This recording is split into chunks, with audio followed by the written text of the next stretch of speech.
Welcome back, everybody, to Total Nonstop Impact Talk for Impact fans right here on the YouTube and the Twitch. And wherever you guys get your podcast audio worldwide. Unfreaking believable pay-per-view, top to bottom. Right off the bat, I can't say that there was a bad match. There were matches that were certainly better than others, or you could say more important than others. But my God, this show, top to bottom, had such an amazing feel to it.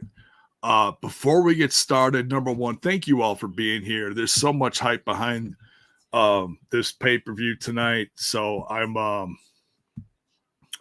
glad anybody who makes it here post show. I know it's late. It's almost 11 o'clock here, Central Time Zone, which makes it almost midnight on the East Coast. So I appreciate everyone being here. Not sure if anyone else is going to join me tonight.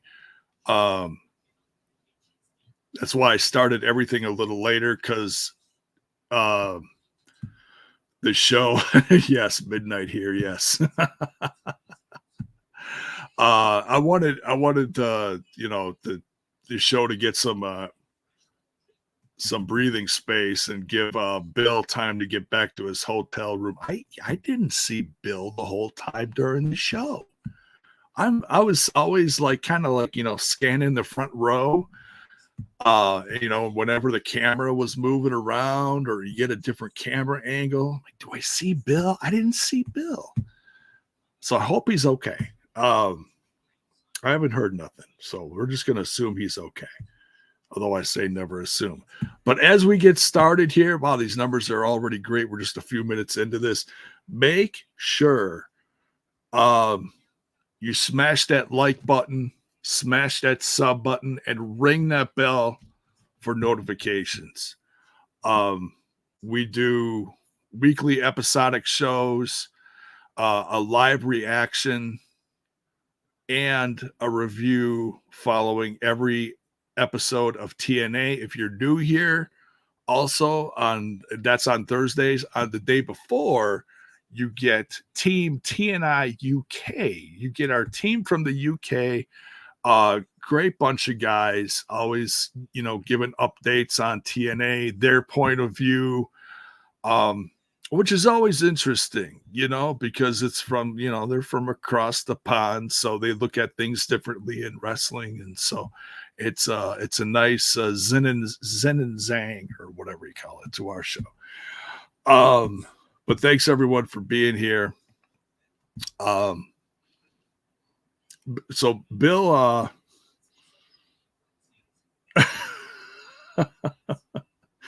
we'll see. Somebody's saying that Bill was behind the announce table. I didn't see him. I saw a bunch of kids. I didn't see Bill there. We'll see. But anyways,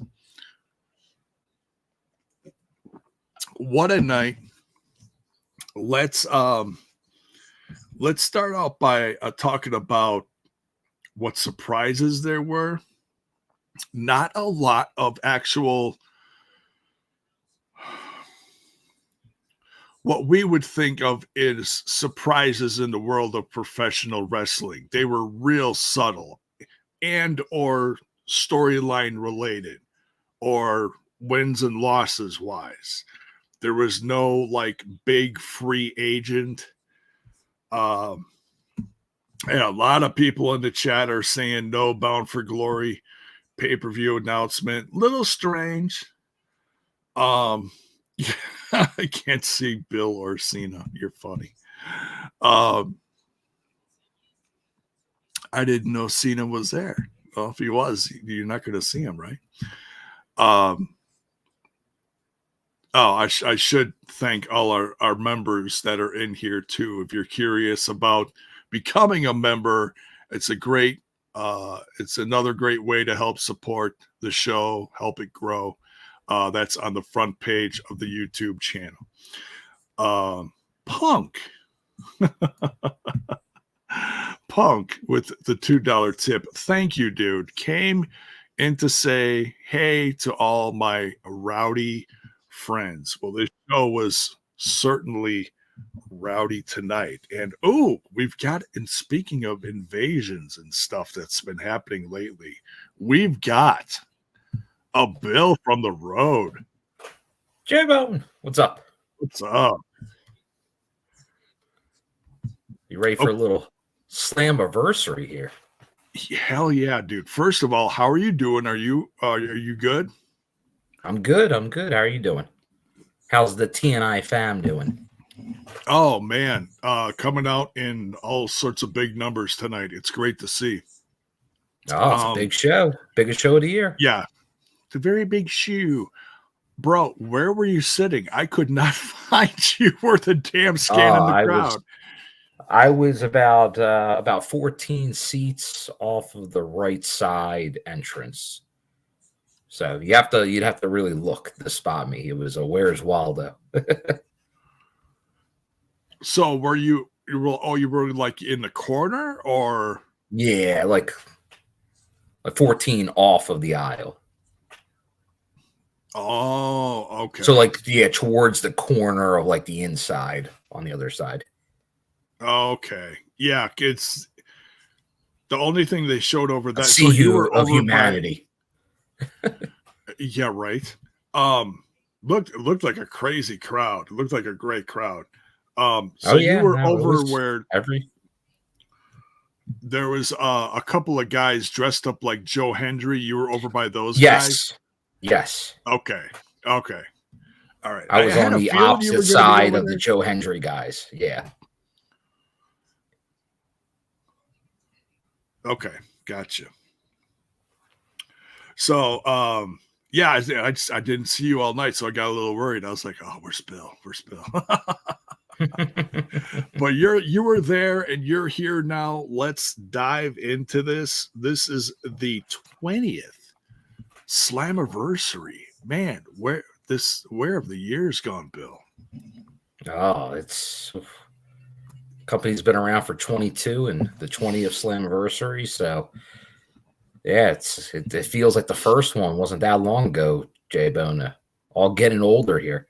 It was funny. A guy, a Canadian fella named Anthony. I don't know if he ever trips on the podcast here, but he came and said hello before the show, and he had a picture that he showed me. He's like, "Hey, let's take a new picture." But he showed me our last picture together, and it was 2018 Slammiversary in Toronto.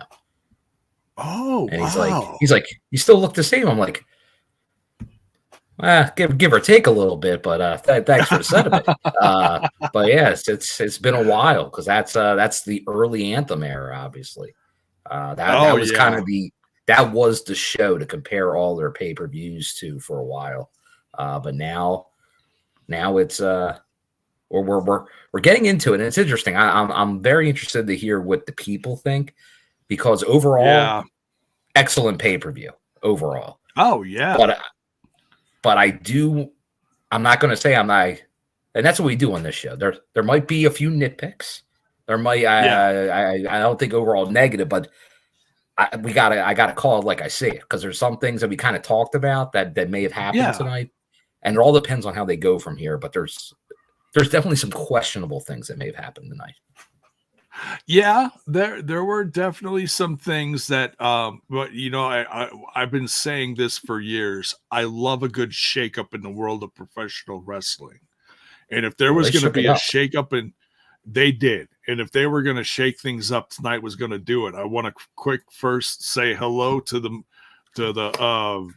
legendary David Penzer. Good evening, sir. It says, before we dive, we need to hear Bill's hotel reveal. Where are you? Or, you gotta be careful with this, because gotta get the fans away. Yeah, we gotta watch. We gotta watch security. I am in Broussard. So it's the other side of the river because pretty much the venue is near the waterfront. It's not in the it's on the outskirts kind of the downtown Montreal. So it's kind of towards more of the riverside there. I'm on the other side of the bridge because just hotels are cheaper there. So, but yes, I am in a Motel Redou. Redou. Wow.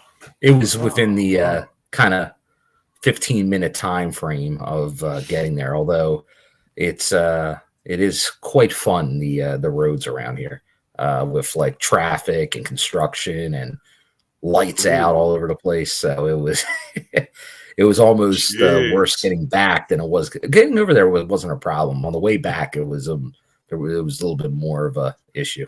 Lights out. Yeah, it doesn't seem like as a lighting guy, like the half the street lights were out on my way back. Oh, they need some good people there selling lights. I might have to go international. Right.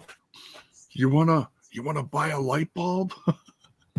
Let's jump into this super chat from Bell's Boy. Oh yeah, definitely. Thank you so much, Bell's Boy. Says, hello, Monsieurs.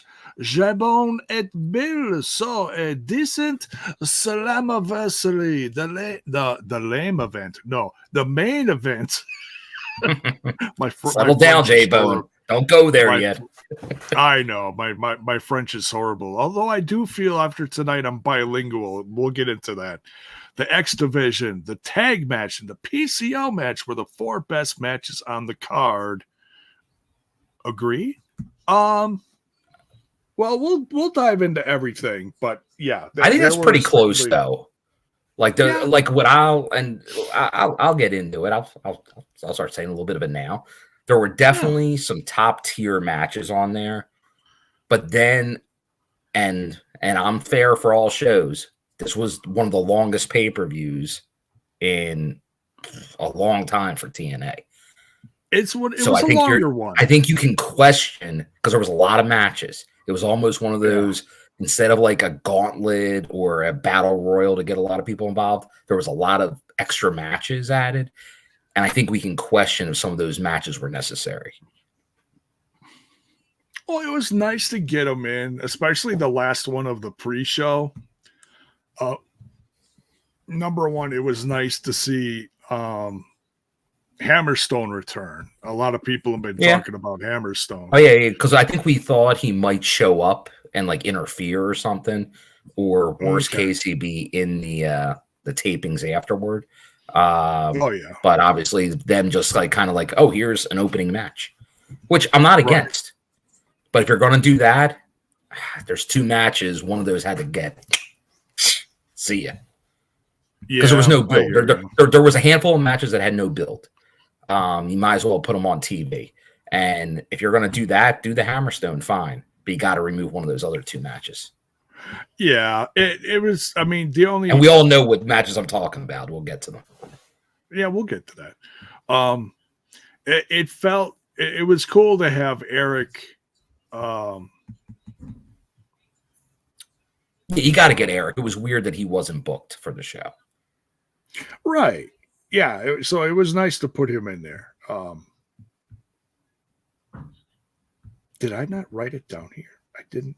Oh, did you not write the match Eric Young and Hammerstone? I wrote down Santino ! And then I got it. Yeah. I think there was another thing here from David Penzer real quick. Says, where are you staying in Tampa? Well, that's an interesting question, David. So I'm going out a day early. And I'm going to go use my Universal Pass. So I'm actually going to stay in Orlando for I can hit there during the day before the show. Because it's only a little over an hour. And for me, that's not that big of a deal driving wise, and very flexible with flights flying in Orlando. So I'm actually going to be staying in Orlando. But I was going to be spending a bit of time in Tampa as well. But that is the plan for right now. Okay. Well, safe travels on that. That's coming up next, I believe. So let's jump into this. We got the pre-show with the three now 4 matches. Starts out here with a fatal 4-way with the knockouts. J-Bone, before you get there, and I'm not going to get into it, but I don't know if I don't think it will actually be on TV. Maybe it'll be a digital thing, but there was a local wrestler battle royal before the pre-show. Oh, okay. So I won't get into all the details of it, and I honestly, it'd be silly for me too because I don't know a lot of them. Very local guys, like Montreal type wrestlers. So gotcha. I may have been familiar with like 2 or 3 names. But the rest, I'd be lying if I said I knew. No, and that's cool if they do something like that. They may put it on Explosion or something. It could. That's why I won't get into too many details other than it happened. But it was advertised to happen. So, and I think it might show up somewhere, at least in highlights. Yeah, it's somewhere digitally, probably YouTube or something, or maybe it'll be an online exclusive on the TNA Plus or something. Who knows? Okay. We're starting out with the Fatal 4-Way here. Gisele Shaw, Tasha Steelz, Zaya Brookside, and Faby Apache. What'd you think? Advertised as AAA when she came out. So it is part of the AAA relationship.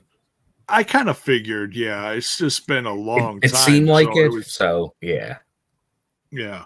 I didn't catch all this because I was trying to get it set up between either my computer or my TV. And my TV wasn't working, so I had to settle for watching it on my computer here, which always works on the website, but it is what it is. I missed a majority of that first match, but I saw some of it. I saw Gisele Shaw do some clobbering at the end, and then Tasha Steelz throws her out and gets the pin. And I was like, wow, I couldn't believe I actually got this one right, because this one kind of felt like it could go anywhere, But what do you think of this? A little bit of a surprise because it seems, at least with Tasha, there's been back and forth on if she's getting pushed or not. So obviously with this win, it feels like she's probably going to be pushed again, which is good. I think we got a lot of Tasha fans in the chat. But although, once again, this is going to take me to last Thursday. Yeah. Who got pinned in this match, J-Bone? It was Zaya Brookside. Right. Yeah, it was Zaya. I was going to say it wasn't just beat one half of the tag champs this past Thursday. Yeah, so that is interesting. Like, I understand Faby not being pinned for the AAA thing, so like she was going to be safe. But a little surprising. Because I think we were both like, that's interesting that Zaya got that win. Where are they going to go with it? And obviously it wasn't here. And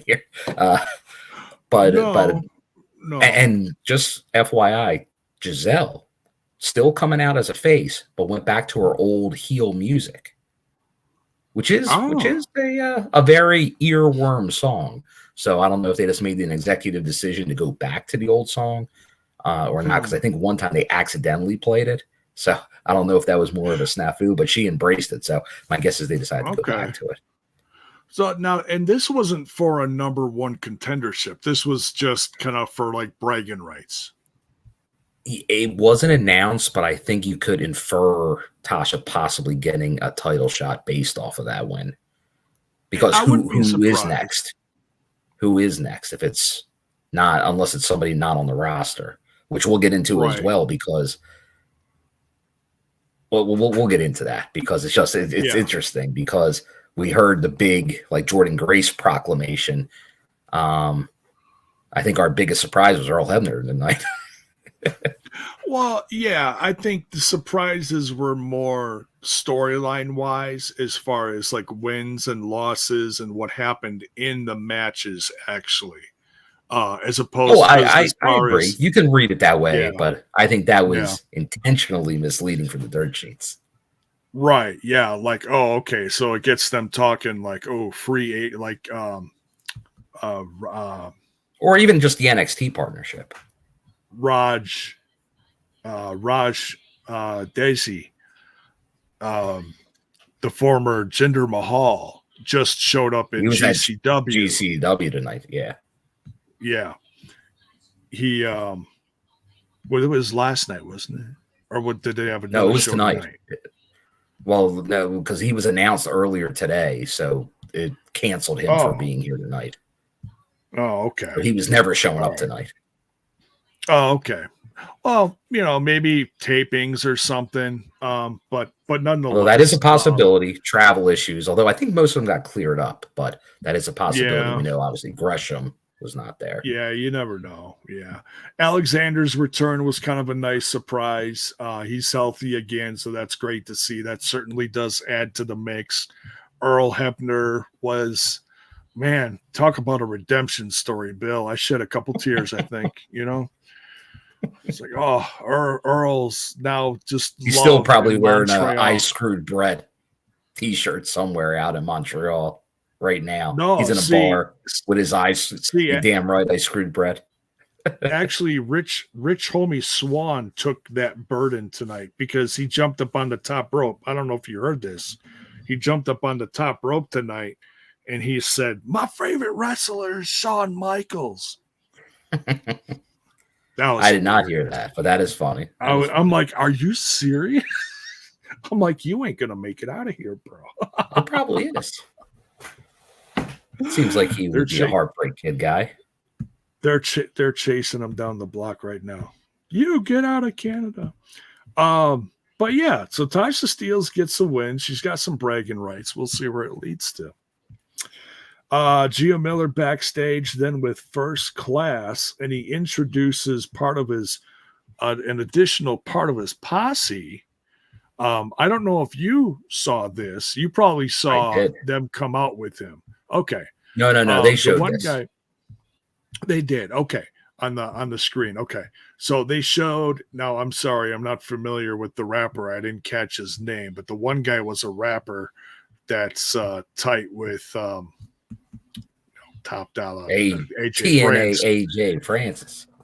AJ Francis, right. And then another guy off to the side there, which I was like, oh, is this like the son of Matt Morgan or something? I was like, no, I always was comparing him more to Sid over the years, but I've been a big there you go. Joshua Bishop fan. I think that's a great ad going forward. I'm big fan of his. Yeah, I've heard of him, but I never never followed any of his stuff. He was more of like a Midwest indie guy. So I started seeing him a couple of years ago, like kind of pandemic era. Apparently Callahan knows him. Well, he's been showing up in MLW. I'm sure that's where Callahan and him got familiar. Okay. Gotcha. So yeah, definitely looking forward to seeing more of this Josh Bishop. I'm hoping it's not just for these tapings. I hope it's someone that they actually sign because, man, this dude is a 300-pound monster. He reminds me of a young Brock Lesnar, honestly.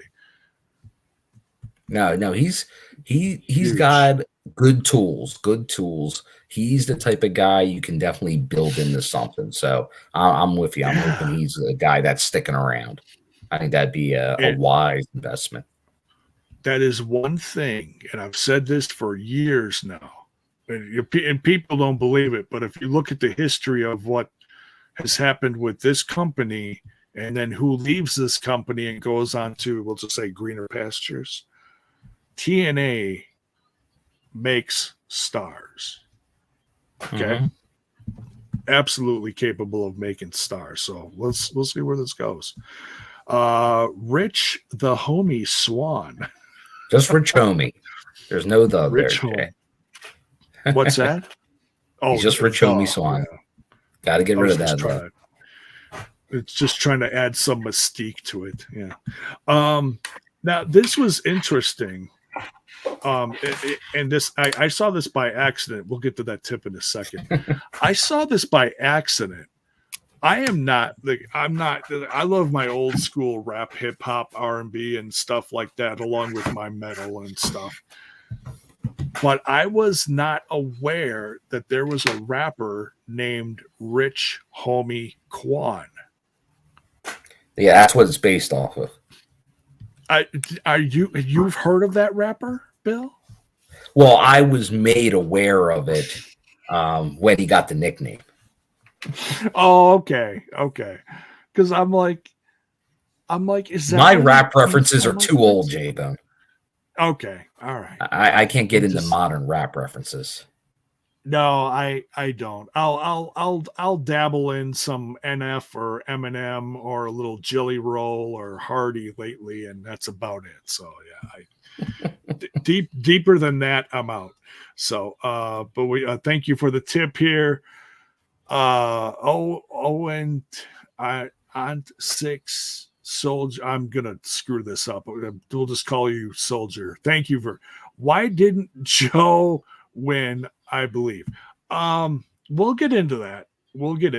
Unless you want to discuss it right now, and we just kind of hop around the results. It's up to you, Bill. Because I mean that's main event time. I don't want to have someone sit the whole show and be like, it is main event time. Well, this is what I think. I know we were talking about the possibility, if you were going to go for the viralness of it, to make the move now. I don't think that was the plan ever to make the move now. But I think they had to think about it. But then I know I mentioned on the review on Thursday, if they were to make that move and put the belt on Joe, with him showing up in NXT often, it looks like going forward, he'd have to be so protected with that belt. I think that plays a big part in not doing it, because he'd have to go over so many talents in NXT, and that's probably asking too much. So I don't think that was the plan. So I think it is still for Bound for Glory. Now, obviously, they threw the swerve by not having just Moose retain the belt, even though odds in that style match are against the champion heavily. Oh, yeah.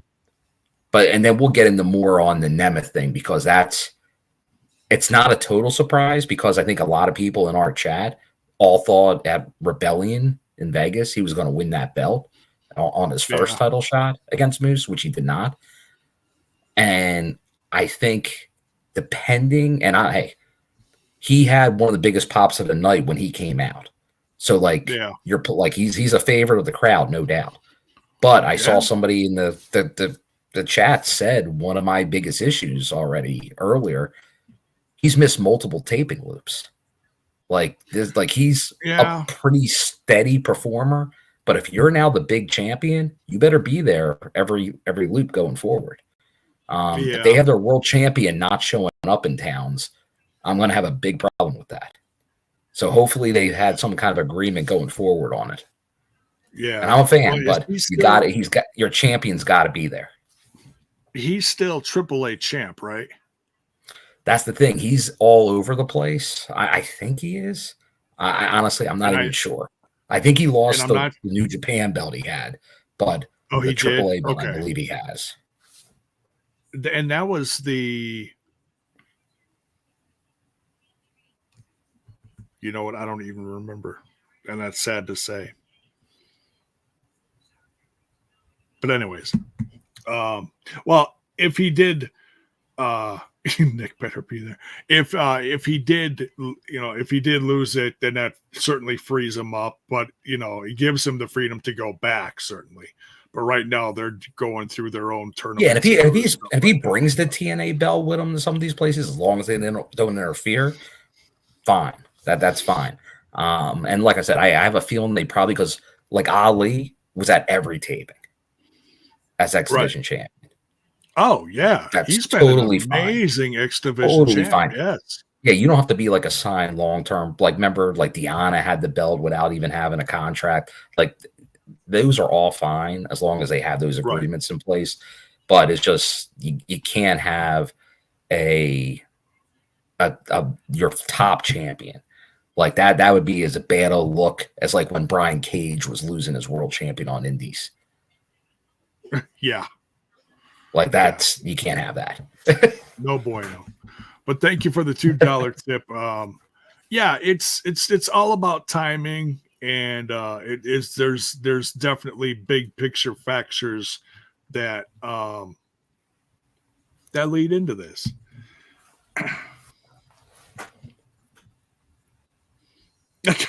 David says, hey guys, how do I get a tip? Here's a tip for you. Don't eat yellow snow. No, I'm just kidding. I've been wanting to, it's Christmas in July. I've been dying to say that to someone. I'm sorry. Well, I know how you can give David Penzer a tip. You gotta buy his book. Oh yes, you can buy his book. Buy his book. Buy his book. I believe the pictures are still. Yes, there we go. They're already on the screen, J-Bone. Yes. So ringside, volume 1. That's on Amazon or David Penzer's website. There you go. Go look him up online. There you go. Friend of the show. Get that book. The legend. Always proud to call him friend of the show. Absolutely. All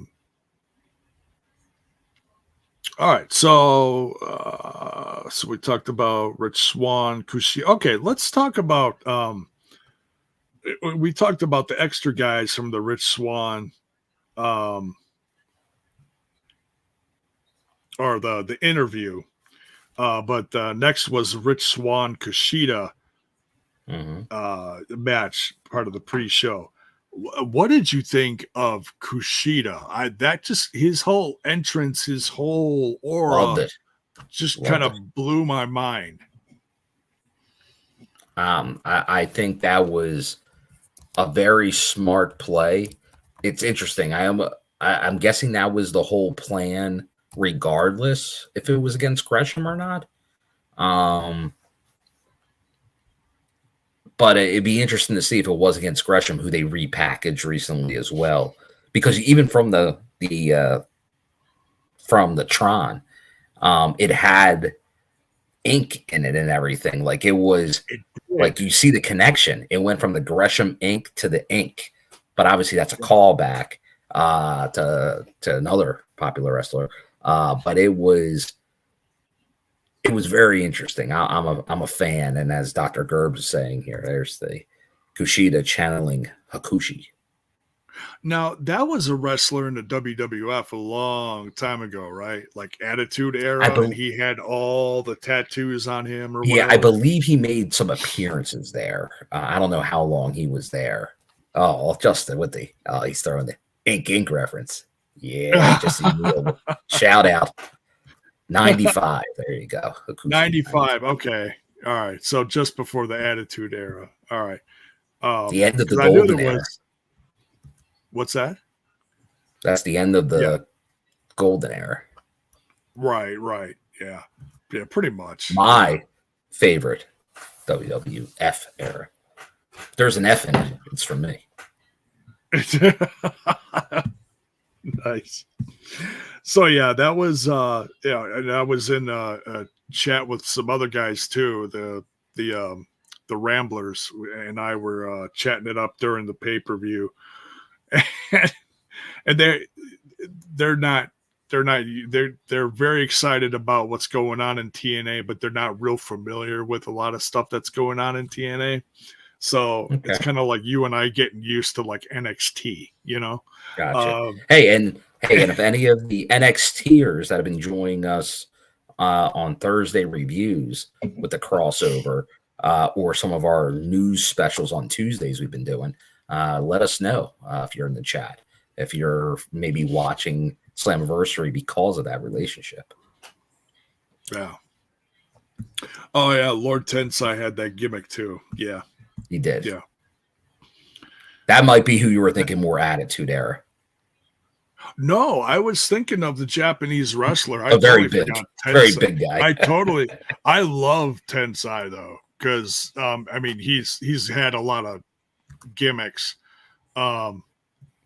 He's now the head of the oh God.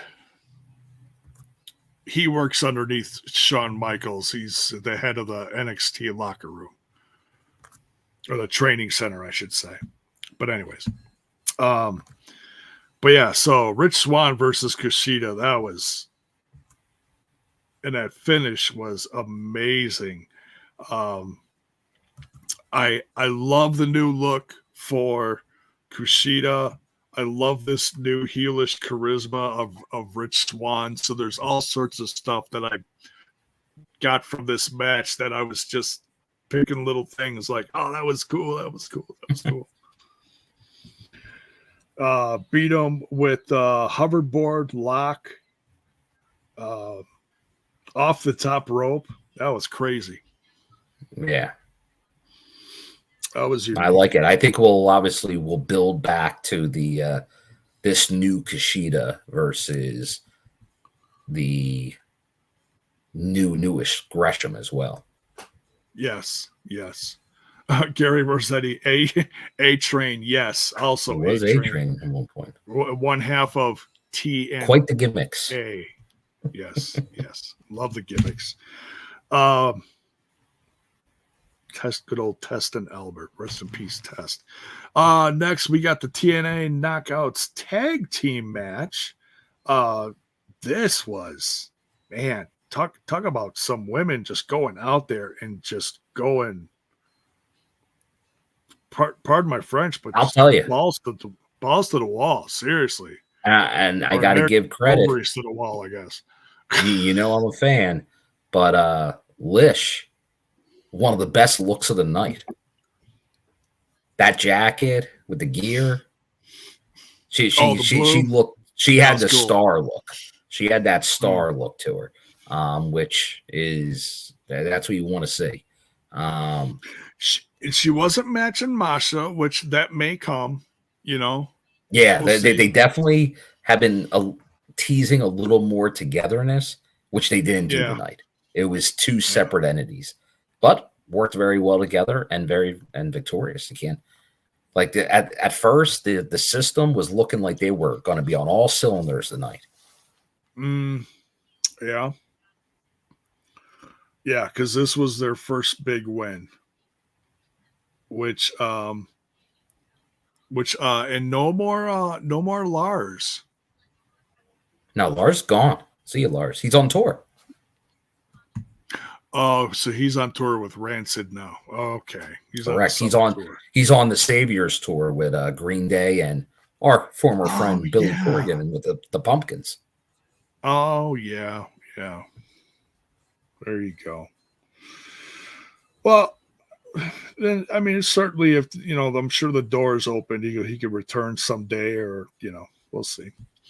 But yeah, I feel like maybe if he was there, they would have kept it together, but not quite. They looked like they were really firing on all cylinders to get the win, but Jody and Dani. Not quite. Yeah, they started out okay, but then the militia was able to kind of to take it as it dragged on there, and once again, both paying dividends. It wasn't just like the Masha show; they were working together. Yeah, they're actually starting to look like a well-oiled machine, slowly but surely. Yeah, and that kind of stuff doesn't happen overnight. It takes a while, Next, we got Santino. Got quite the applause for Santino. We get a surprise match. Yeah, super over, right? We get an Eric Young versus a Hammerstone. And they had about 10 minutes left So they had to quick get the entrances in there, and then they had about 7-8 minutes for the match. Is this one that you were kind of like on the fence as far as you could have had it or not? Well, I get, because I thought Hammerstone was going to show up. Well, I knew he was showing up this weekend. It's just I didn't know in what capacity. Obviously, because of sickness and bookings and commitments and all, it didn't make sense to force him into a storyline to show up on this show or leading into it. So they had to find a place for him, like start a new feud. But instead, obviously, EY was going to play a part. And it was just like, okay, we bring the guy back who was a major signing, but maybe a major signing under the oldest other members of the regime not here anymore, because it's just very surprising for a guy with a layoff like that to come back and get beat immediately in his first match. But once it was against EY, that's kind of what I thought was going to happen. And I know there later we had a backstage segment that like almost like, oh, maybe it wasn't a real 3 count. It seems like Paige is always the one now in these questionable count decisions. We had a lot of that with Ash by Elegance in the past. So this one I don't have a problem with. Like I said, I actually think this one works, but because of that, I think one of those other matches. Now, once again, this is pre-show versus main show, and that's probably why they're like, hey, let's squeeze another pre-show match in. And EY's a great, because then he gets on the mic and gets like sells that pay-per-view, which is I think what you wanted to see, and maybe that was going to be it. But it's like, hey, let's just get Hammerstone in there for the audience to be like, we got Hammerstone, especially with Fatu showing up in WWE, and they're linked together with their MLW feud, the 3 matches they had. So I get it. Like I said, I'm okay with that. I definitely am okay with that. So like that I'm not gonna like I said, he didn't have a storyline, so that was a good way to kind of at least use him. Like I probably would have been leaning more towards the debut him back on TV or have him interfere in a match to start a feud, but there may have been too many things going. Yeah, and the thing that kind of helped it make sense was EY then grabbed the mic and kind of, led the audience into the pay-per-view, which felt proper, Yeah. Hammerstone's not going to beat the tar out of him and then give EY a microphone after he's, pulling his teeth out of the canvas. So yeah, that part. That part kind of made sense, so it's all right. But yeah, good to see Hammerstone back nonetheless, and it was nice to see EY in there too.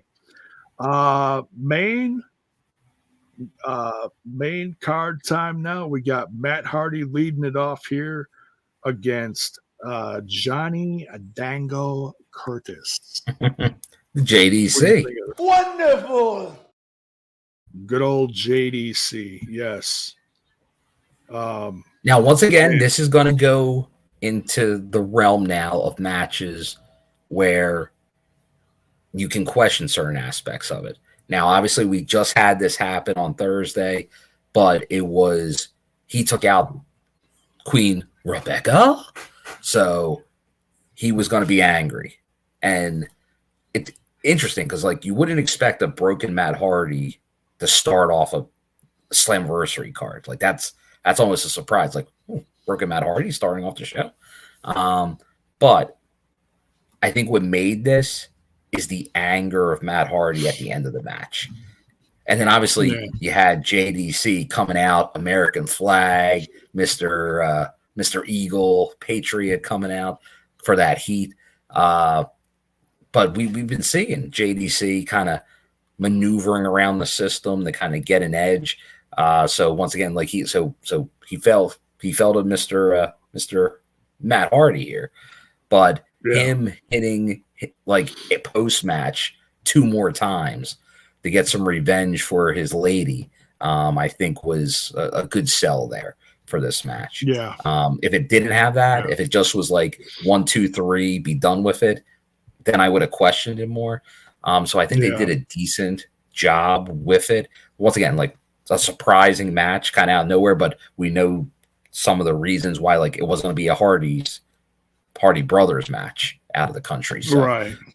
They had to find a way to do it. But once again, this is to start off the show. I think that like if it wasn't for the post-match beatdown, I think it'd be very questionable. But I think it was a decent.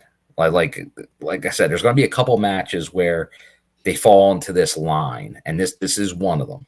So I can see going both ways on it, because it does seem more like probably a TV match based on, and just happened to fall into the pay-per-view.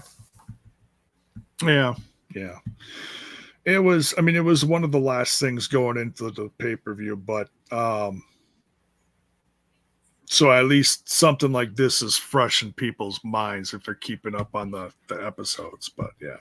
And maybe that'll be a follow-up in Florida, or like where the Hardys and the System can go at it after that. So they could be just building to that. And so that's why they kind of snuck it into the card. Well, could be, yeah. There you go. But Matt Hardy gets a win here. Good to see. Gets a triple whammy at the end there. TNA tag titles. Man. This if you weren't fired up already for this show, this match absolutely fired the crowd up. ABC out there versus the tag title holders, the System, Eddie Edwards and Brian Myers defending. This one in my eyes could have went either way, but I felt it was really refreshing and kind of like if there's going to be some title changes tonight, this felt like this should be one of them. Yes. Yeah, because obviously you had the like ABC on a roll lately, like after they had their turmoil together, like, and their match, their one-off match, but everything since then has been all good. They've been back on the same page, looking like a well-oiled machine. So I agree. I think this was like, obviously we were going to see some issues with the System tonight. This did feel like one of those ones where, they ABC could do it here, because if ABC doesn't win this match, where do you go? Do you start straining the relationship again already? Too quick. Or did they just kind of fall then into the middle of the tag team picture? Not a contender like they have been. So, and as critical, definitely a sleeper hit. Like this match was I'll say it was definitely the early tone setter of the show. Oh yeah. Yeah, like the only ones that came out squeaky clean for the System were the ladies, and one of them isn't even really officially part of the System. So, but yeah, they they all showed up with the fresh gear, and it just it takes more than some fresh gear to get a win. Bell's boy, you got some catching up to do. We already covered Josh Bishop, but he's from the Midwest. Well, I think he's putting together who this was. Okay, all right, but yeah, he's with. I'm assuming he came in with Sami Callihan. Probably recommended him because that was one of the first people that actually confronted him in that backstage segment. So, and later we'll get to that. So congrats to ABC. They are 2-time? No, 3-time? It's either 2-time or 3-time. I think it's 3-time now. Okay. TNA tag title holders and new. Tremendous tag team match. I know it's being discussed in the chat, and poor Lish took a little bit of a beating in that match. They tried to use her as a shield, and it backfired. Yeah, that definitely. Yeah. Yeah. It's you got some splaining to do. When she wakes up,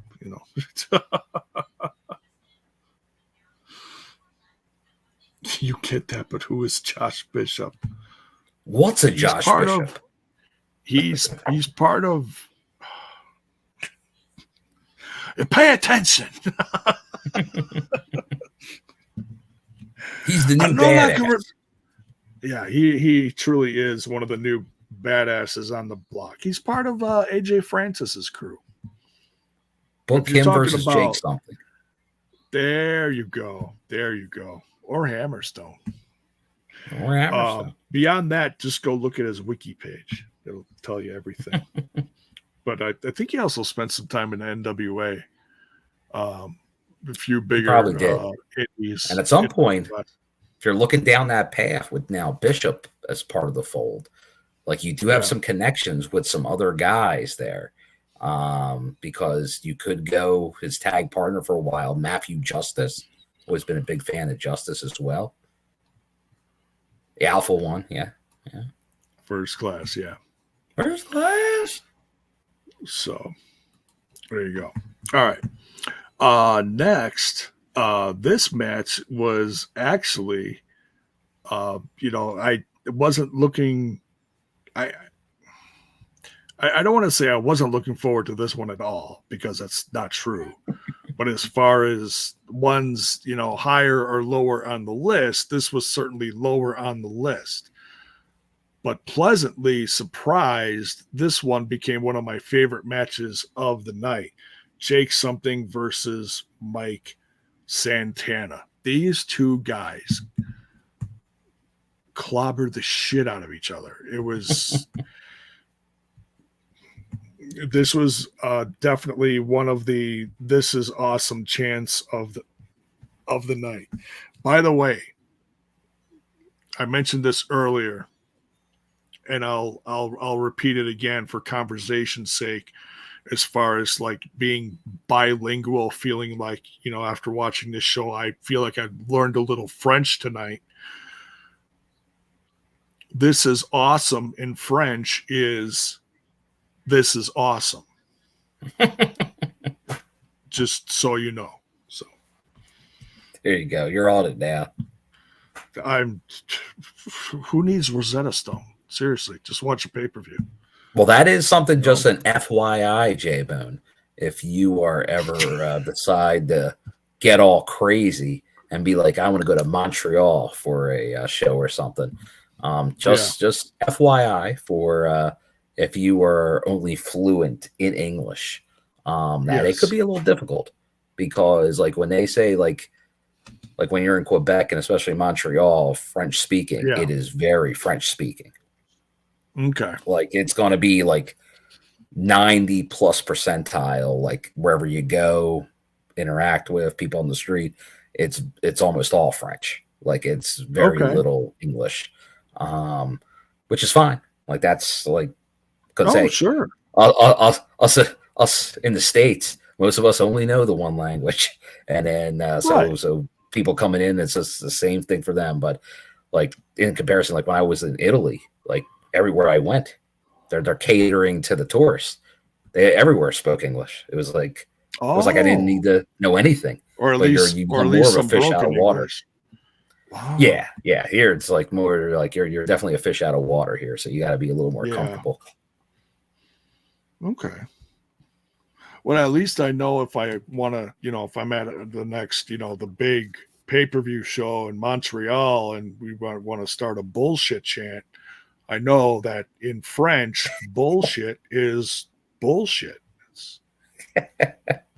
Well, I think what it is, the very popular wrestling chants can cross over in any language. Yeah. There's a few others we won't get into them, but anyway. See, they were common. Our good friend Bell's boy did the search on the net on what's a Josh Bishop and who's a Josh Bishop, and now he's got all the measurables, 6'4", 260. There you go. And that's what I call him, not Sid Delicious, but that Sid Vicious. He definitely has some reminiscing of that. And he plays into it. Like he'd walk around with the vest on the indies and stuff, like very Sid. Like he knew, and he would even do like the hair curly a lot of the time. Yeah, like very, very like prime Sid. I've seen some older pictures. Yeah, definitely looks Sid vicious. Also looks a lot like Matt Morgan, the Blueprint. But Tom Hannafin, when we'll get to it in a bit, but when he went nuts on PCO during that match, that street fight, Hannafin was saying that he's like 300 pounds. It's like, holy shit. He may have embellished a little bit, but that's wrestling. Maybe. Yeah. But he wanted to, make a good impression. So he, packed on a few pounds. So we'll see. But yeah, amazing match between Jake something, Mike Santana. What'd you think? Oh, no, I did. I thought it was a good match. Thought it was a good match for sure. Santana's been bringing it, and I think Jake's had an edge to him lately. Like I said, in Philly, when he was going against Joe Hendry, and the crowd just forced him into a heel role, and he embraced it for that match. Once again, nitpick, I think he should lean into that heel more. At least with the audience, maybe in those matches, like to get more of that heat on them. But no, these guys can both go. So good, hard hitting match. They can definitely go together. And I see Bellsboy with another super chat. Thank you, Bellsboy. Oh, pop that in here. Thank you very much. Says, do you guys know who has the most TNA/Impact tag team titles? Beer Money Inc. with 5 reigns as champions. Then the 2017, 2019 version of LAX with 4. Then Good Brothers and Motor City Machine Guns with 3 reigns each. Okay, I think they brought that up during the pay-per-view too. So no, it's becoming big. Like now ABC is kind of joining that class, and obviously that doesn't include some of those like NWA tag titles. That because got to remember there was NWA belts in early TNA, so it's a little you have the different histories. Yeah. So, but thank you very much, Bellsboy. We appreciate the $10 tip there. Mike Santana with a big win here. Jake something. Both guys just felt big in this match. They really did. They really felt like they had something big to prove, So I think just both these guys' future is going to be good, but Mike getting a win here might put him in the direction of something soon. We'll see. Yeah. This next one was also one of the hottest matches of the night. You want to talk about total nonstop action? This is where it's at. We get some NXT TNA action for the the rivalry that's going on. No Quarter Catch Crew versus the Rascalz. So it's Dempsey, Borne, and Heights versus Wentz. The return of Wes Lee and Trey Miguel. So, man, just absolutely on fire. Yeah, this was a good one. This was a real good one.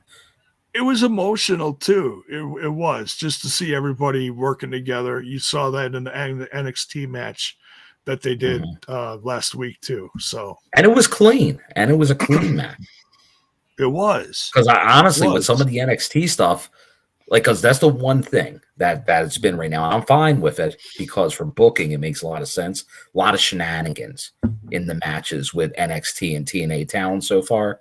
A lot of interferences both ways, costing people matches, then having rematches, or then fighting the person getting involved. So this was totally clean and a big win for the Rascalz. But obviously, there is an NXT member in the Rascalz. So you can get creative with it. It was an all NXT team versus a mixed team of TNA and NXT. But it was the right decision. So just be interested to see now if the Rascalz still play a part on NXT going forward. Maybe, or maybe this could finish it. It could be just short and sweet. We'll see. And let us know, because I know there's a bunch of like NXT regulars in the chat as well. Let us know what you think this is, because this is obviously the featured NXT versus TNA match. And do you see more with this feud, or do you think they're going to go in some other directions going forward? Yeah.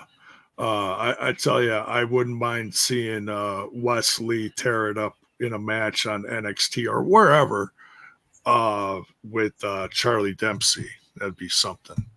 And that could be where it goes on NXT television only. Like that feels like that's where I'm thinking it goes. But I don't know. Yeah. But yeah, it was great. Tag action nonstop. Some high flying stuff, fast paced. Everybody shined.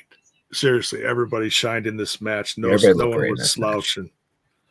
Yeah, it really did. So if this is the end of this, we'll have to wait and see, what they bring in the tapings too. We'll find out. But this was a blast to watch. I really enjoyed this. Now we got the Montreal street fight. You want to talk about bonkers, man? Oh man! Oh man! Hey, bonkers in the chat. He's gonna pull a critical sting on you. Yeah, bonkers. Yes, bonkers. Yes, I'm here. Absolutely here. Yes. So AJ Francis defending his digital media championship and his international heavyweight championship. Now, where is that from again? Is that on the Indies or where is that? That's actually, it has a long lineage in Canada. Oh, okay. Okay. Because I'm like, where did AJ get this from? Okay. But I believe it's made around a lot of big names have had that belt. I know at times he's cut promos on a bunch of them, but I know he's been very particular in putting those names out there for the history. So no, that's two belt AJ Francis for now. Now PCO. Yes. So Swann was out there, and Josh Bishop, and then that rapper, and then the Men in Black, as I like to call them, and then also and we had some other surprises. One of the masked men with the Billy Club with the body armor, or riot, I guess you call it riot gear, was Trent Seven in disguise. So he certainly helped out his buddy Speedball, which was a nice revenge thing here. Oh no, I'm skipping ahead here. Yeah. You were throwing me for a loop. You got like the beginning of one match, I'm mixing and the these end up. of another match. I'm totally mixing these up. My bad. See, I don't know why I drink these late. This street fight got crazy. Yeah. We're throwing the X Division in with what now? No, sorry. My bad. PCO. All right. So Rhino here. I was reading the wrong notes. Yes, the Rhino. And I know I talked about it before, and I know Rhino / Heath in the past were divisive in the TNI fam, but Rhino, top 3 pop of the night. And they knew that with a big crowd. They're like, we need the Rhino pop, because that's all that was for. Like, that's when I was at WrestleMania, and they were just like, for the main event, pop. That was what they booked right there. Rhino pop. Added to the match. And still, like, that's out of guys on the roster. That might be his new name. Rhino pop. He's a top 5 pop. Guaranteed. You can do, but but that was a great use of him. Like, hey, no rules, have them pop out, get the crowd go nuts, ECW chants everywhere, get a gore. Oh yeah, gone. Yeah, that's a quick, easy one they threw in there, definitely. And then, of course, the extra beatings from Josh Bishop on PCO, but then he took off, so he didn't stick around. Yeah, that's where he hit. He got the big PCO landing on the wrong end of that chair shot. Yeah, that too. Once again, yeah. PCO. You said it earlier when we saw it previously and fused with Macklin. Like, PCO can make people. He's in his mid-50s, and he's making people left and right, PCO. Yeah. And he's helping sell out 4,000-seat venues. Yeah. He definitely helped here. Yeah, I absolutely believe it. He was on the street, man. I was talking to one of the guys before we went in. Okay. And he mentioned, like he was looking at it. And PCO FaceTimed him and then dropped off tickets at his house. Like, this is how involved PCO was in the local community to sell this show. Oh, wow. Nice. Like, hand delivery tickets to your domicile. That's old school. That reminds me of going to Todd Gordon's pawn shop for early ECW shows to get a ticket. So, you can't beat that. That's some service. Right. Not bad. Not bad. He is all TNA. You ever wondered if he was just a guy getting a paycheck or, in the end of his career? No, man. He's working, man. He's working. He's hustling. Yeah. Yeah. Yeah. The promo they played into this is, you hear the voiceover of Santino announce the match, and he calls him Pico. Pico. Pico. He has a nickname for everybody except Moose. Oh, yeah, except for Moose. Don't try to give Moose a nickname. I don't want to walk around a corner after giving somebody a nickname and run into them and be like, "Oh, do you like the nickname?" No. Oh shit. Okay. Yeah. Oh, then you're dead. Yeah. So PCO gets the win here. Oh, I do have to give an honorable mention to Destro. This is the first time Destro has shown. I don't know if you saw him or not. If you were able to see him. Okay, because they had the camera right on him, so I wasn't sure if you could see him from where you're at, way up on the stage, who was all up there. They actually dropped him into the casket and then fired him up, with the. He did it the right way. Yeah.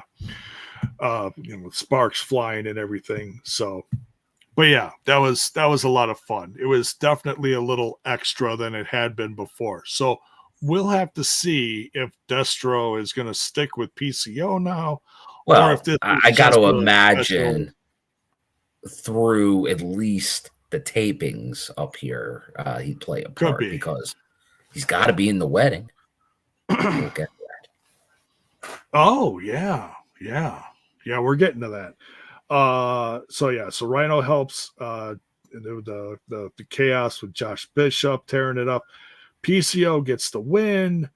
And then Steph DeLander comes out. Ooh. Steph DeLander is back to the shock of many people. People are like, and I said this during. They were FaceTiming. They were FaceTiming each other. Okay, but I said this during the previews. It sounded like she was going away for a while, but it also had a feeling like if something big was going to happen, she could show up. So, you know. Dr. Gerbs with the $5 super chat. Thank you. Super chat in J Bones Messenger because it wouldn't let me post it here. Oh. No, it did. He's got a okay. He's got a. Oh, he's he's reminding people. Don't forget to visit badcatbeardcare.com. Great deals. I forgot to mention 3 random beard bombs for $25 and crazy bags $50 for $100 for $100 worth of stuff and $100 for $200 worth. Use code ADVOCAT. Yeah, you misspelled this. It's advocate without the E at the end. So advocate 15 tried to super chat, but it wouldn't let me put it in the chat. Okay, you were trying to put the yeah, it won't let you put like a link in there. Yeah. So, but thank you. Yes. And as long as we're mentioning sponsors, also check out the Manscaped website. That link is in the description as well. You can get 20% off plus free shipping. Use code TNI for trimming up all those spots on yourself. Yes. We love the Manscaped. Can't wait to get those beard. But did you send them out yet, Bill? No, you're out of town. It's okay. When we get them in hand, we'll do a thing. We'll talk about them, and there you go. We'll give a little formal review on here on TNI. So Steph DeLander asks PCO. She gets, this was a bit of a fumble, but nothing tremendously horrible. She gets down on one knee. She has a little hiccup. She drops the ring, looks around for it. Oh, that's totally fitting. Yeah, it's like if anything is going to happen to anyone, it's going to happen to these two. So picks up the ring. They didn't do a close up on the ring, but it looked something like obnoxious, like this big. It was crazy. Or maybe it was something out of a quarter machine. I don't know. Oh, did you get the invite? Oh, I got the invite. Oh, you got the invite. You and your +1. Who's Bill? Who's your +1? You have to tune in to find out. Oh, Bill, you dog, you. That's the invite. So PCO says we, as in yes. So that's another thing I picked up tonight. So that's there you go. Well, you picked that up a few weeks ago. Like I said, forget when Steelz said we. I got this to the first state. This is true. This is move fast. When you're monsters, you move quick. You don't waste time. In the monster world. You're living on the edge in the monster world. So, yeah, you can't waste time. You find love, you hold on to it, and you don't let go. Excuse me. So happy. It's emotional. It's an emotional time. It is. TNA Knockouts title on the line is next here. Jordan Grace defending versus... I gotta add a ooh la la on the front of this one. Ooh la la. That's kind of French, isn't it? Ash by Elegance with the concierge. What? Kudos to both. Once again, we saw a trend. Like you get the big pay-per-view, you get the new gear, and even the Iceman going with the new gear. Very nice, very nice suit. Look like $1 million. Obviously, Ash always looks like $1 million, but even more so.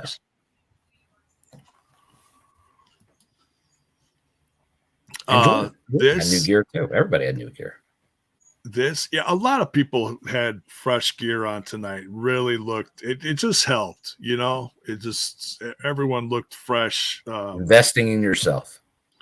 It is absolutely. You look like $1 million, and then you fight like $1 million. I gotta say, we've talked about Jordynne Grace up and down this podcast for years now. But I want to take a moment and say, since Ash has been a part of this roster, I know people have been either just for her, against her, or a little on the fence. If you're not supporting her by now, or at least impressed with how she performed tonight, I feel like this is like the best match I've ever seen from her. And it's not that she didn't have good matches in the WWE. It's just she was never featured much and not given a chance to shine. This company has given her a chance to completely evolve her character and given her a chance to just come up with something fresh and new and show off exactly what she can do with the ring in the ring versus her opponents. And I absolutely love this. This was an amazing match. I would have been fine with either win personally, but we also had a feeling there were going to be a little bit of shenanigans involved in this regarding Rosemary or the dark realm, however you want to say it. Thought maybe even Havoc may come back, make an appearance, but we did get Rosemary, and Rosemary. And she had a new like platinum blonde, like punk new do. That looked amazing. That it's gonna be interesting to see where they go with, like, obviously we saw that feud coming now, so we know the post Slammiversary will be Ash and Rosemary. But yeah, they've been building that for a while. So the one thing I'll give credit for how they've been using Ash is it was a long feud with Zaya into a long building feud with Jordan, now into a long building feud with Rosemary. That's why, once again, it's a nitpick, but that's why when you have some of these other things where there's not a ton of build, it's almost a surprise because they do build these things out pretty well. Well in advance. Like you have these long developing storylines. Yeah, and I love how Rosemary actually started in like real nonchalant in the audience, and they put a camera on her, but it was so far back you almost had to squint your eyes to be like, who is that? And then of course, commentary was like, who is that? That's supposed to be someone. And then something happened outside of the ring with the concierge, and Rosemary then hightailed it to the ring, got in Iceman's face, and scared him away, and it was wild, just wild. Which then it's like, okay, if that's the shenanigans for this match, you got a clean cut win for either one. Then Yeah. But what did you think of this match, Bill? No, I thought I was obviously Jordan has been on a roll for a while. She really is like the best there is out there right now. But I thought Ash held her own, especially once the Iceman got tossed. It was like I thought Ash was very, very good in the ring with her. I thought they had a nice match. Good back and forth. The one thing we may not have seen from Ash that I thought we were maybe going to get a hint of is that extra aggression, bordering on violent. that we saw a few times from her, like during the Havoc incident and things.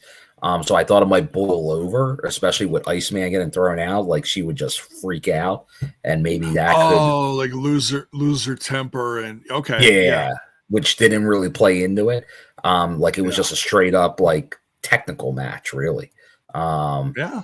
So no, I thought Ash was impressive. Like I think we both thought Jordan was gonna wind up winning this one, unless there was some kind of shenanigans that maybe changed it. And I think that's probably the biggest surprise of this. It was just a clean, like other once Iceman did, it was a clean finish to the end. There was nobody that came out at the end. There was nobody that got involved in the finish. So I think that's probably the biggest surprise that they just let him go. Yeah. Gary Rossetti here saying decay equals utensils. I that just reminded me, yes, Rosemary pulled out a blade or a knife or a dagger or whatever you want. She's had that dagger for a while. She doesn't pull it out very often, but she pulled it out here, and oh my god, it's easier to bite her face off or bite his face off. Right. The Iceman better watch out. She stomped off after Iceman. Iceman said, "No, I am clean shaven. Go away."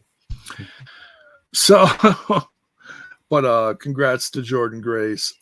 No big reveal post match. I think a lot of us were expecting something. But that's okay. Yeah, so that I think now we have the question again. Where does Jordan go? I think that's the only issue we've been having with Jordan. She's so dominant. It's very tough to figure out her next opponents. Is it going to be someone not on the roster? If it is on the roster, that's why we were talking earlier. Is it Tasha? Because she won a match. Because it's very tough to go because there's only so many dedicated solo knockouts right now is who would be that next contender. And some of the ones that we thought were being built up, like maybe it was going to be Gisele.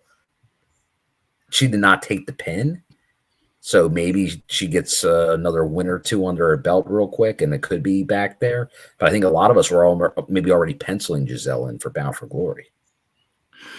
It felt like with the return that there was going to be a push, but there really hasn't been a solid push yet. So and we didn't get like I thought we might get a Gale connection because that was teased in those vignettes.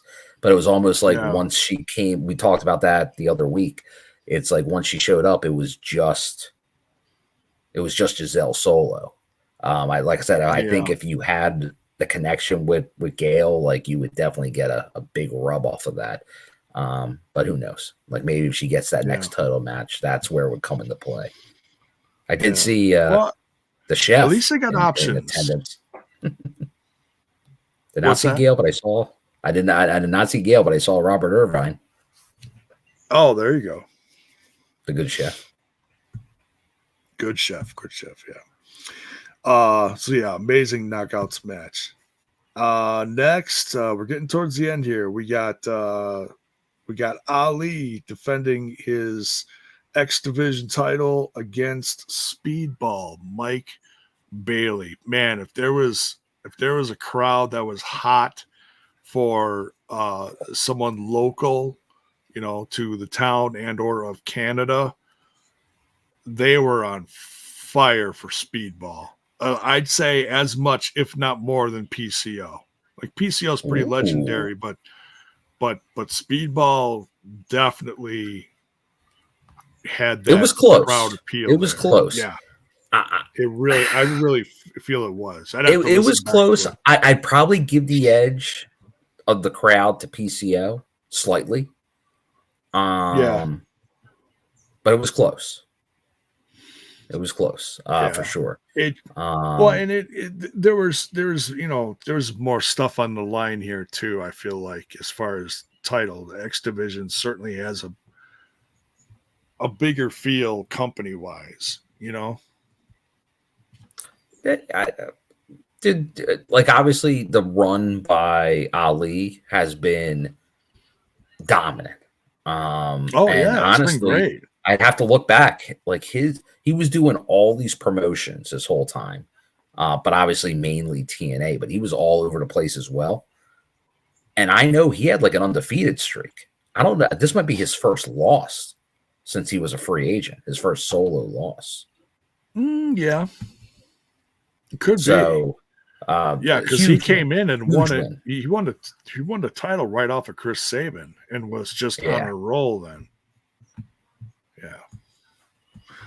I want to say hello to Hakeem Fullerton. Give this guy some love. It's his birthday today. Or actually, depending on where you are, it may not be his birthday anymore. But technically, we'll say it's still his birthday.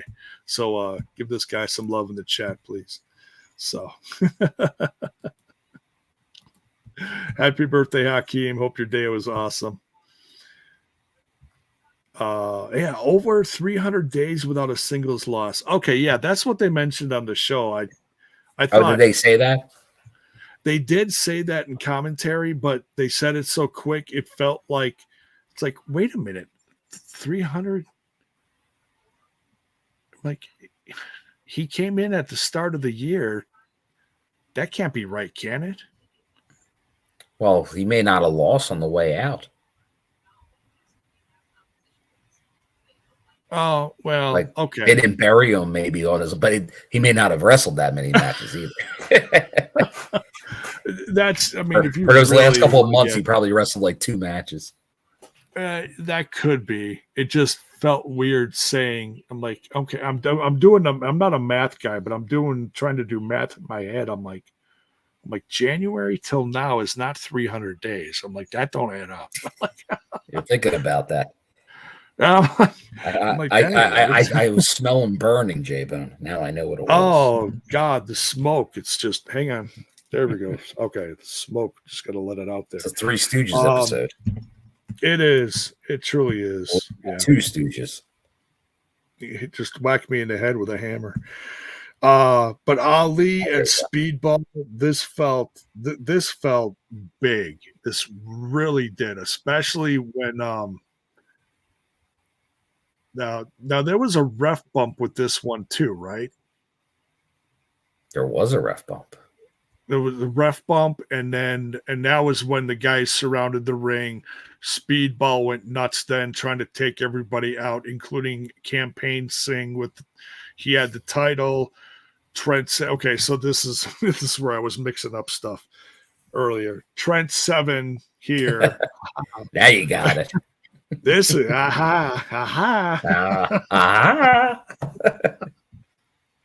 Trent 7 unmasks himself. He was in the riot gear, and he helped Bailey out in this match, which also I knew got quite a the pop. One guy was not just I knew one of those guys because that's been remember it was Ali previously, but you could tell like that looked like that's probably somebody in that gear. Like who is it and what are they gonna do? Well, when they showed up on the Go Home show, I think it was this last Thursday, it almost felt like it was going to be like a new tag team to help back up Ali, like some new tag team on the roster. And I'm like, well, I don't know who the hell it could be then, but no, it was just a matter of looking like they were beefing up security because of. You got to beef up security. Yeah. It's Ali. We got to protect him. But it wasn't enough. No, it wasn't. The Speedball got the win here, and I tell you, it really felt special. As far as, and we'll get to the main event in a little bit, but as far as wins that happened tonight, and changing of titles, this is the one that really felt like it had the biggest response to it. You hear what I'm saying? Did you understand what I'm saying? The biggest response from like it just visually crowd. It felt like world. importance at this event. This win felt like almost bigger than the world title win. I think, yeah, some people were saying this could have headlined the pay-per-view and you could have got away with it. Yeah. Well, you look how this is the first time the X division has been this late on the card, because honestly, the Knockouts world title has main evented or been the second to the last match on almost every major show. So that was third to last, and the X division was second to last, did show you that importance. Although I think they were trying to space out because you had the PCO a little earlier, because these big local market matches, the PCO, the Mike Bailey, the local guys, you don't want to put them back to back, obviously. Right. So they want to space them out. But so I think they did very good. And you're right. Like, this one was very big because of the Ali streak, the Bailey connection. Like, obviously he's been X Division champion, but this one really was big. And like, knowing that he has a contract till the end of the year, and where they're going to go from him, and see if this is now part of a major push of Mike Bailey. Maybe an option C at some point. We'll see. Okay, so I didn't see this. Our Armin in the chat says, what it do, TNI fam? Just witnessed pro wrestling pay-per-view of the year. I'll stand on that. I agree that this felt big. This really did. And then he also says here, yeah, Ali saying thank you is kind of weird. Ali to AEW after tomorrow's tapings. Is there like something going on that I haven't heard or something? I think this is just one of those things. As soon as somebody loses for the first time, everyone thinks they're done with a company. How many times did you hear that over the last couple of years? About that before, yeah. Like, unless there's like remember, like Deanna for a year and a half would lose a match and she was gone supposedly. Oh, she's done. Week. Yeah. It's like, stop. What are you doing? Roman Reigns lost at WrestleMania. Oh, he got fired. What? Stop. So we'll see. We'll wind Roman up Reigns to TNA confirmed. Yes. Although I'm sure it was cut off at some point, the main event. But it's already been revealed. Like, it was already advertised as a match, but it will be for the new world champion will be defending his title against Ali. That'll be the next step. Now, I don't know if that'll be this Thursday or the following week, but coming up, there'll be that's at least where Ali's going from here. He's going from this to the world title. I wouldn't be surprised if Bailey does, honestly. Well, Bailey could go after it too, but right now, Ali, he lost the X Division, but he's going after the world title in the next 2 weeks. Is that a match that was like already scheduled for it or something? It was already scheduled. It was advertised for the tapings, but now Nick said it will be for the title. Oh, okay. All right. So he's going to, well, that is interesting. So that'll either be this Thursday or the following Thursday. Okay. Well, the tapings are certainly going to be interesting then. We will see. Or maybe they set up something for, what's the next, like, special? It's not Turning Point. The one in... That's... No, it's Louisville. I think it's Emergence, isn't it? Emergence again? I think. Maybe. I know that's one that's coming up. I just can't remember. It is. It's one of those. All right. Main event time. But yeah. So, and we do have to give Earl Hebner a mention, because that was a big part of this match. That it added a lot of emotion too, because the first, Ali is sitting there going like this. What are you doing? And he's like, come on down. And Earl Hebner comes out to an absolute sea of boos. There's people flipping him off, and he's just kind of, smirking at him like, shut up. He's been telling fans to shut up for how many decades now? Oh, he sells a t-shirt. He does. I screwed Brett and Hild. It's hilarious. He's very proud of that at this point. Although I think they made up at some point. Yeah. Not too long ago. But anyway, all he did was follow orders. Yes. Can't blame him. He did for his that. job. Yeah. He was trying to earn a paycheck. That was above him. Yeah. Right. Out of his control. But yeah, he almost did it again to Speedball here, and it's Speedball's like, no, I'm not doing this. The Hall of Famer. Yeah, the Hall of Famer to do the dirty work again, but he actually turned on Ali, and then helped. He didn't turn Ali. He just called it down the middle, J-Bo. He did. Well, considering it looked like he was aligned with Ali. And he thought about it. He almost. I did like the crowd reacted every time he motioned to the bell. Yeah, like he kind of turned around and the crowd was like, no.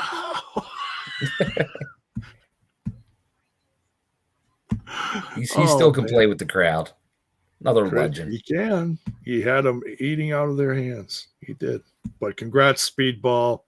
This really felt special. It really felt big. Yes. Main event time.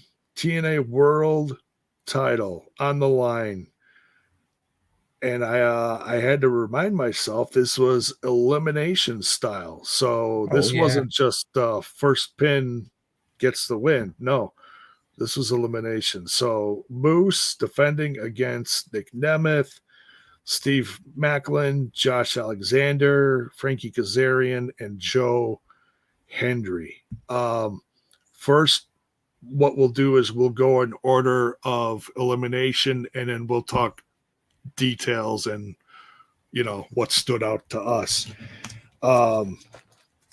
First one to go was Steve Macklin, which was spear by Moose. Next, this made a lot of jaws drop because number one, I think a lot of people wanted a certain person to win, but it also meant the champ had to lose at the same time. And that was a big if here. The second elimination was from Moose, and that was from Joe Hendry. And that was like, wow. So he got to pin the champ here, which meant we were going to absolutely get a new champ at this point. Yeah. The thing is, this wasn't the last pin of the night, which a lot of people were hoping it was going to be. Next, Joe Hendry got eliminated from Josh Alexander. We'll get into that.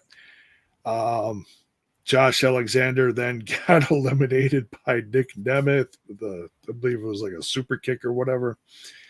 And then the danger zone. So then down to the last two people, which Kaz had been put through a table earlier, and I think a lot of people, including myself, forgot about him. But he wasn't eliminated. Well, I knew it the whole time.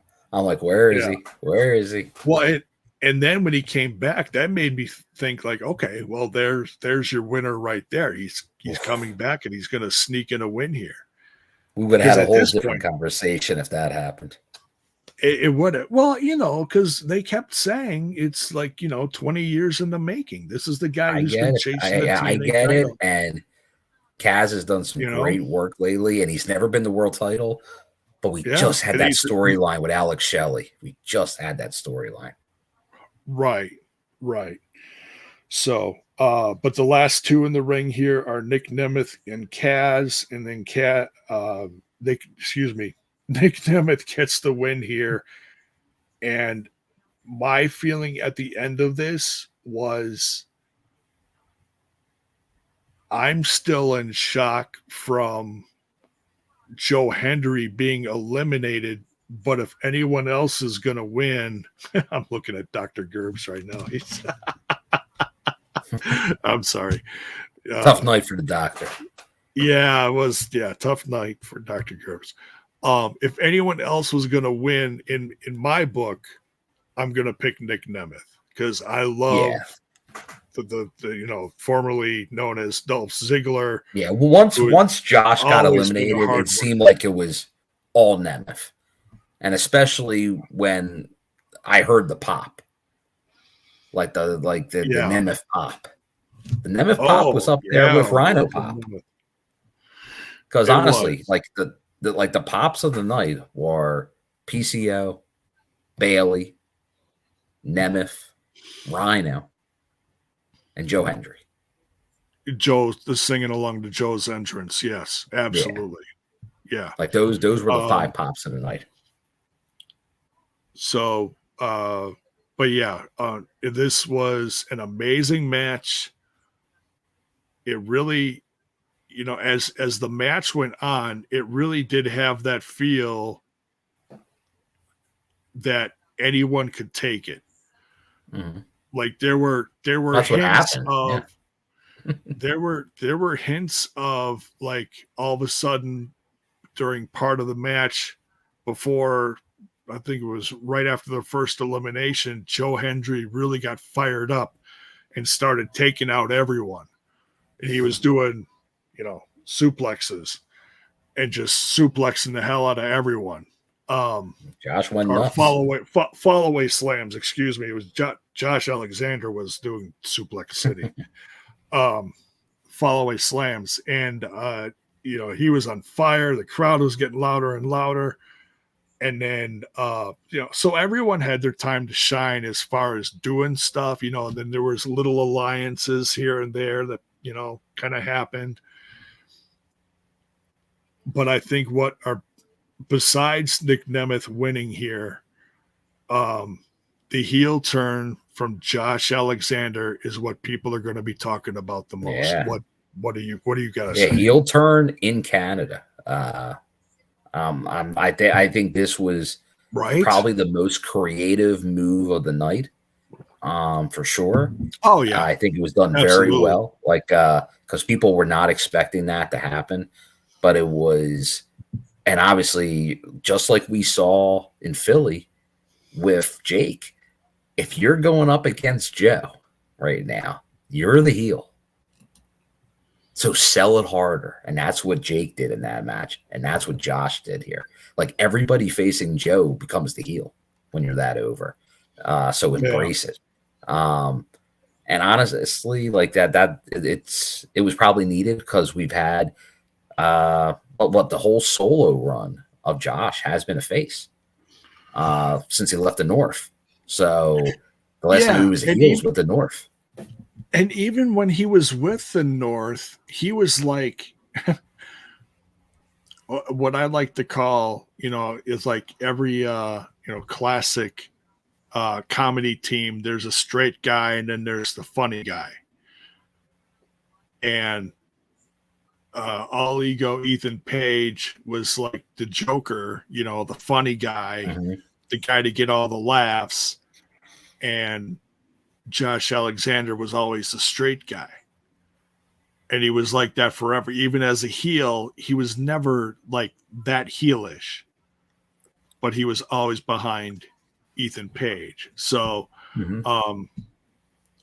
this is going to be very interesting. And I know a lot of people, I think, are guessing that if anyone's going to sneak into NXT next and maybe help Ethan Page, it could be Josh with this heel turn. That might be part of that. I don't know. Because I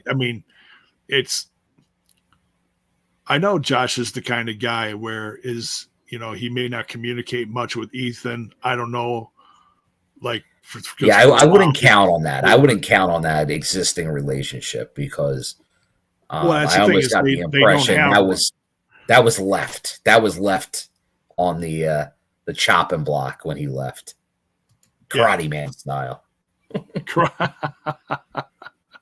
Naked Karate Man. It was so weird. If you know, you know. But yeah, we'll see. I mean, it's a possibility. I wouldn't mind seeing it, but where else it goes is anybody's guess. Because once somebody turns heel, that just opens up a whole new line for competition. It does. I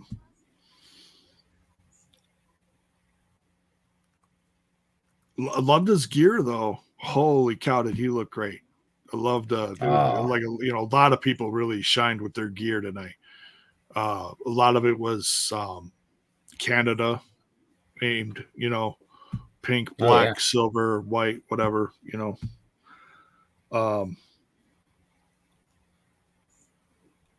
So yeah, Moose with the robe and the hat. So now let's talk about Joe getting eliminated here. That was, man, that you talk about a crowd turning. I'll tell you though, when he eliminated Moose early, I think he was done for when he eliminated Moose early, because taking out the champion that early, that felt like. Well, I left it open to anything then. Yeah. It was. But I think the key is that's going to be used long-term storytelling, that he's the one that beat the champion in the match. But for, like I said at the beginning of the show, for a myriad of reasons, I think they weren't going to pull the trigger. I think they came close to it, but they weren't going to pull the Joe trigger. I think they already had plans in motion that didn't have Joe as champion. But like I said, as long as they can make this all work, because I know Nick Nemeth is heavily featured on the Summer Tour poster and everything. It's just, I think he came here with the understanding that he was going to be world champion at some point. So, like I said, I think it got delayed, really. And I think for good reason it got delayed, because he wasn't at shows. So if they had put the belt on him and he had missed multiple dates, that would not have been a good look. So I think that's probably the reason he did not get it in April. That's true. And I'm also glad they didn't rush it, because there's so many times, and we've talked about this. Yeah, that was his whole promo, that he wasn't going to just get that opportunity immediately. Now, you could say 3 months is still pretty quick. But to win it, that would have been too quick. Yeah, it felt more comfortable, if you want to pick a word.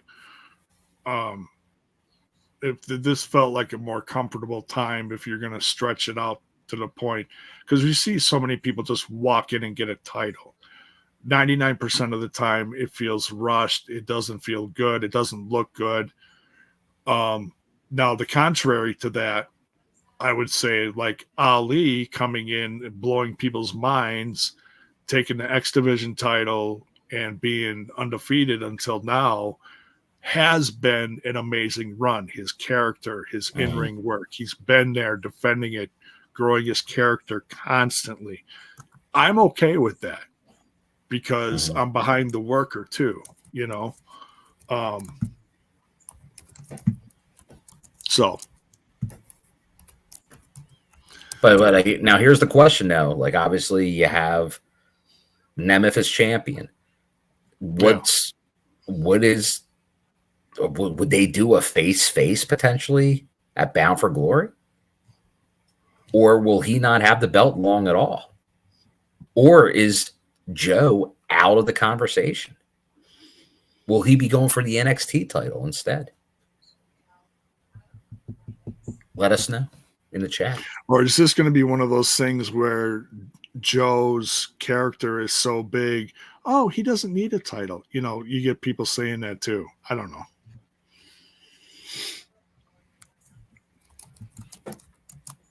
Because I don't think he's going to be leaving immediately. So it is going to be interesting to see what they do with him. We'll see. Yeah, because so, but that's the show, J-Bo. Yeah, that's it. It was definitely one of the best shows of the year, in my opinion. I wouldn't say there was a bad. I mean, there were certainly, like we said, there were certainly matches that were more important than others, but there wasn't a stinker on the whole pay-per-view. They all had some kind of worth as far as when it happened. You know, they were entertaining. You know. Now you're going to be at the tapings tomorrow night? Yes. Okay. I believe so. Have you heard anything about numbers for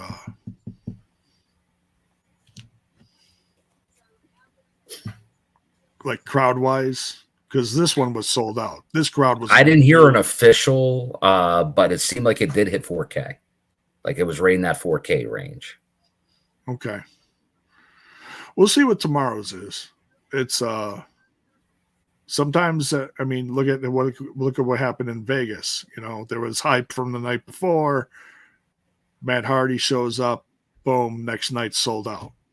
Yeah, and we'll see. Honestly, 4,000, big number, big venue, big number. Yeah. Like if they did 2,000, half of that number, right? Oh yeah, that would still bigger than either Vegas crowd. Yeah, if they did 2,000. So like I know it's half of tonight, but that's still a tall ask. So just the floor audience was massive. And you got to remember Saturday night versus Sunday late or afternoon, early evening. So a lot of things are playing a role in that.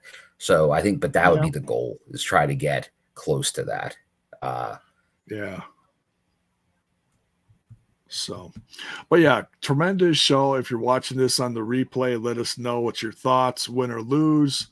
What'd you think of all the title changes? Nick Nemeth is your new world champion. Speedball's a new X Division champion. ABC, new tag team title holders. And of course, the end of the pay-per-view with all the winners in there. Yeah, PCO, the new digital media holder, along with the International Wrestling Championship. So, and we got a wedding, and we got a wedding to plan. Be there. Be there. We might get that tomorrow. We'll see.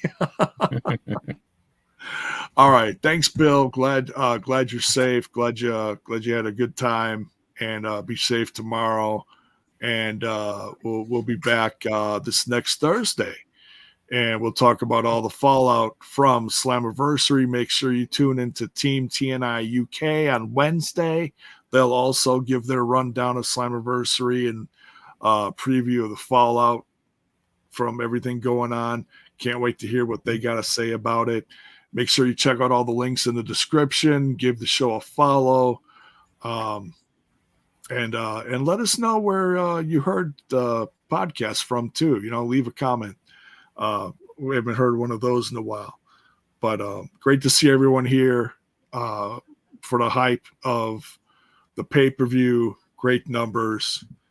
And on your way out, make sure you smash that like button, smash that sub button, ring that bell for notifications. Why? So that you know when more of our content hits your screen. Good night, folks. Take care.